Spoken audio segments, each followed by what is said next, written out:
ಲಕ್ಷ್ಮಮ್ಮ ಆಟ ಆಡ್ತಾ ಇತ್ತು ಯಾರ ಜೊತೆಲಿ ಅಂದ್ರೆ ಬೆಗ್ಗೆ ಎದ್ದೆ ಫಸ್ಟ್, ಆಮೇಲೆ ಪಾಪು ಎದ್ದೆ ಆಟ ಆಡ್ತಾ ಇತ್ತು ಅಮ್ಮ ಜೊತೆಲಿ. ಆಮೇಲೆ ಬ್ರಷ್ ಮಾಡಿ ಅದಾದ್ಮೇಲೆ ಫುಲ್ ಆಗಿ ರೆಡಿ ಆಗೋದೆ. ಆಮೇಲೆ ನಮ್ಮಪ್ಪ ಕಸ ಹೊಡಿತಾ ಇದ್ರು, ನಾನು ಅದಾದ್ಮೇಲೆ ನಮ್ಮಮ್ಮ ಚಟ್ನಿ ಮಾಡ್ತಾ ಇದ್ರು.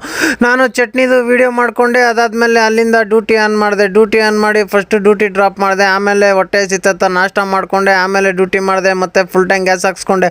ಅದಾದ್ಮೇಲೆ ಮತ್ತೆ ಅಲ್ಲಿಂದ ಒಂದು ಡ್ಯೂಟಿ ಬಿಟ್ಟು ಡ್ಯೂಟಿ ಡ್ರಾಪ್ ಮಾಡಿದೆ. ಬರ್ತಾ ರೋಡಲ್ಲಿ ಸಿಕ್ಕಾಪಟ್ಟೆ ಜಾಮು, ಹತ್ತಿಪೆಲೆಯಿಂದ ಹಿಡಿದು ನೆರಳೂರವರೆಗೂ ಫುಲ್ಲು ಜಾಮ್ ಅಂದರೆ ಜಾಮು. ಅದಾದಮೇಲೆ ಅಲ್ಲಿಂದ ಡ್ರಾಪ್ ಮಾಡಿದೆ. ಆಮೇಲೆ ಟೊಮಾಟೊ ತೊಗೊಬರ್ಬೇಕಾಯ್ತು. ಟೊಮಾಟೊನ ತೊಗೊಂಡು ಅದಾದಮೇಲೆ ಮತ್ತೆ ಅಲ್ಲಿಂದ ಸೀದಾ ಬಂದಿದ್ದೆ ಮನೆ ಹತ್ರ ಬಂದೆ. ಅದಾದಮೇಲೆ ಪಾಪು ಜೊತೆಲಿ ಅಮ್ಮ ಚೆನ್ನಾಗಿ ಆಟ ಆಡ್ತಾಯಿತ್ತು, ಪಾಪು ಅವ್ರಮ್ಮ. ಅದಾದಮೇಲೆ ನಾನು ಮಾಡಬೇಕಾಗಿತ್ತು ಅಡುಗೆ ಮಾಡಿಬಿಟ್ಟು ಪಾಪುಗೆ ಹೊಸ ಬಟ್ಟೆ ತಂದಿದ್ರು. ಹೊಸ ಬಟ್ಟೆನ ಫುಲ್ಲು ಹಾಕಿ ಸಕ್ಕತ್ತಾಗಿ ಕಾಣ್ತಾಯಿತ್ತು. ಅದಾದಮೇಲೆ ಮತ್ತೆ ಅಡುಗೆ ಮಾಡಿಕೊಂಡೆ. ಅಡುಗೆ ಮಾಡಿದ್ಮೇಲೆ ಅದಾದಮೇಲೆ ಚೆನ್ನಾಗಿ ತಿಂದೆ, ಹೊಟ್ಟೆ ಹಸಿತಾಯ್ತಂತ ಮಧ್ಯಾಹ್ನ. ಅದಾದಮೇಲೆ ಬಟ್ಟೆ ತಂದಿರೋದನ್ನ ಹಾಕಿ ನೋಡಿಬಿಟ್ಟು ಅದನ್ನು ಫುಲ್ ವಿಡಿಯೋ ಯೂಟ್ಯೂಬಲ್ಲಿ ಹಾಕಿದ್ದೀನಿ ಆಲ್ರೆಡಿ.